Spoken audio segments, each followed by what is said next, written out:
What is your side hustle? Do you have one? It's so important. Don't let your talent or side business be left to waste.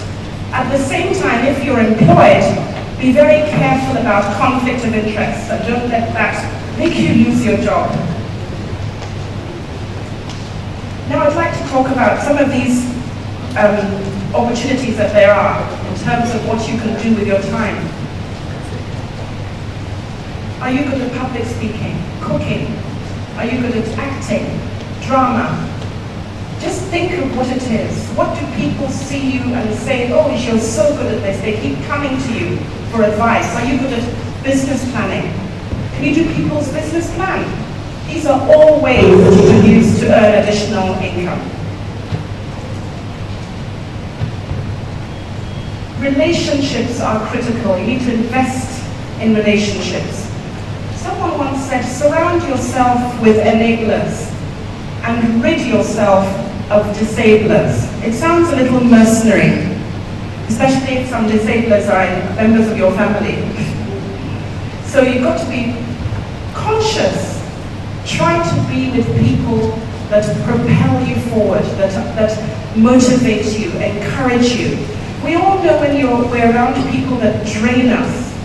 You don't want to spend so much time with people like that. Spend time with ambitious, motivated people and limit the time you spend with those that discourage you. Peer pressure is very, very real, especially in your generation. Our society is full of issues of conspicuous consumption. There's an obsession with impressing others. I implore you to just stay focused on your own path. You have your path written down, so don't be distracted by what others are doing. The Joneses are broke. They are so broke. And if you pursue the Joneses, you will end up broke. I'm seeing too many young people who have had this incredible education, but they're back home and dependent. You don't want to be like that for too long. I know things are difficult, there's a cost of living that's very high, but you owe it to yourself to earn your independence. And if you are from a wealthy background, you need to be particularly careful. With privilege comes many advantages, but there's also a huge disadvantage for many families where the wealthy parents are overindulging their youth, their young people.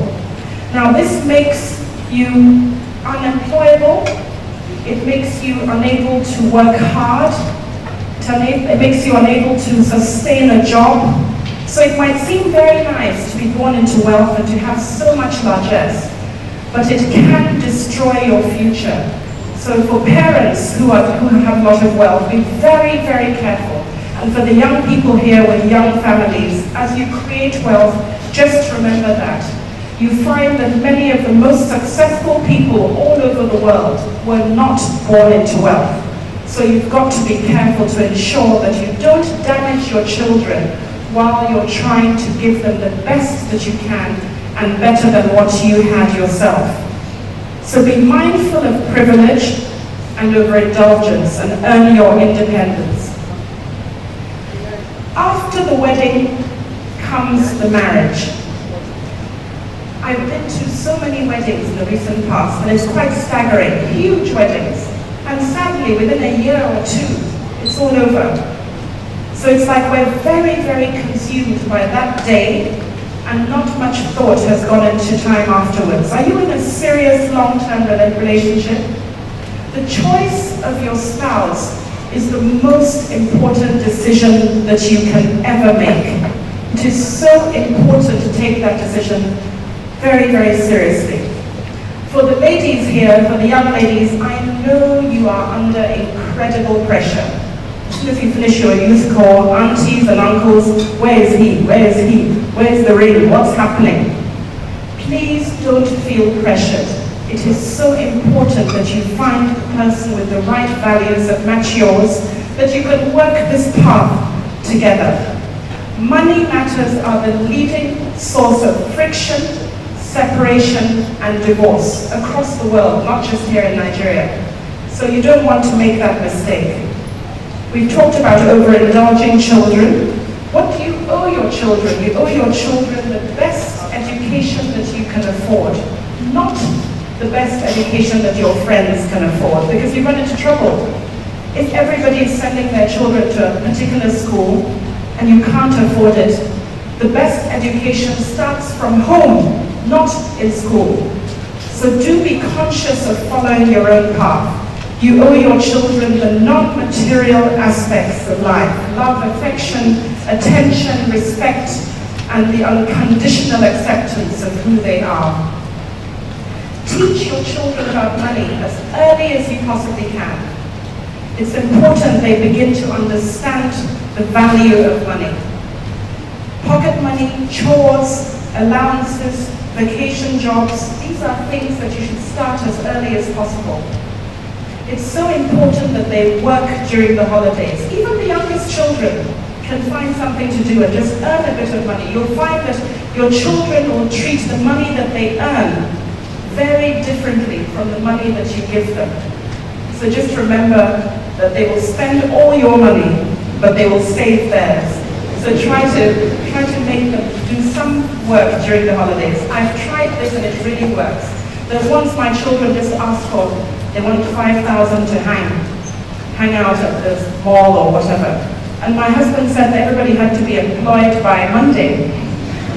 So, of course, they called all their uncles and aunties. There are places they can work, in a bookshop, in a shop. They can help to file. They can help with the computers. They're all so great, this generation on IT. When they got their 10,000 every month, or whatever it was, we said, okay, now you can go and hang. Guess what they said? Do you know how hard we worked for this money? I mean, there's no way they were, because they knew what they've done, how many hours they spent working for that money. There's no way they were going to do that. Now, investing is a conscious decision. It's about making plans for the future, owning your first property, educating your children, investing in a business, planning for retirement, having a long-term sustainable impact. It's about thinking long-term. How many of you invested in the MMM? Please don't tell me if you did. Please don't. If something sounds too good to be true, guess what? It's too good to be true. If people are offering 18% per annum and somebody offers 30% per month, please run away, just run away. And MMM that one is gone, but I bet there are new ones all the time. So just because, and of course the first few people who jump into a scam, maybe they make some good, but very soon they disappear and they've gone to the next country, some other one is here. Don't get caught out. It's all about having a plan, discipline, consistency, and focus. Investing takes time. Very few people will win a lottery. Very few people will inherit a fortune. The majority of us, it's from sheer hard work and being consistent. You need to understand how much risk you can tolerate. Every investment comes with risk, but some are more risky than others. Stocks have the highest level of risk. In terms of the four most common investment opportunities are cash, money, stocks, bonds, real estate. Of course, there are business interests, there's commodities and so on, which are very high risk. But we're talking primarily about stocks, bonds, cash, property. Risk can be managed, and the best way to manage risk is by diversifying. Don't put all your eggs in one basket. You need to have money in different asset classes. You'll have some cash, you'll have some stocks, you'll have some bonds, have some property, probably invest in some businesses. You cannot have all your money in stocks, neither can you have all your money in cash. It's so important that we do this, because if you put everything in one stock asset class, for example, and the market tumbles, then you've lost everything. Or if your property is all in one location and there's a problem in that particular area, you get no rent. So it's important to have a diversified portfolio. When you're investing, it's so important to seek professional advice, because there you have professionals that can guide you. They'll look at your own situation, your age, your stage, your financial situation, and determine the best asset profile for you. I love mutual funds, and particularly for young people who are just starting out, because you don't need huge amounts of money to get into the stock market. Some of the mutual funds we have here start from 5,000 naira. So if you can set out a certain amount of money every month and put that in the mutual fund. Again, there are different types of funds. There are stock funds, there are money market funds, there are balanced funds, there are bond funds. And you determine what is best for you and then start to invest. I'm running out of time, so I'm going to speed up a bit. Investing in the stock market gives you dividend income, capital gains. It can be a hedge, but it's over the long term. The biggest mistake most people make is they invest in stocks today thinking that they will get the returns next week. No, I'm talking about 5 years and beyond. So money you need next month or next year should not be in the stock market. You can lose your money. Now, real estate is another fantastic investment. It's usually about location. And don't think that you have to have a huge amount of money to get on the ladder. Just start.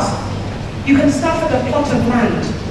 What are the government plans for a particular area in the city? Maybe far away.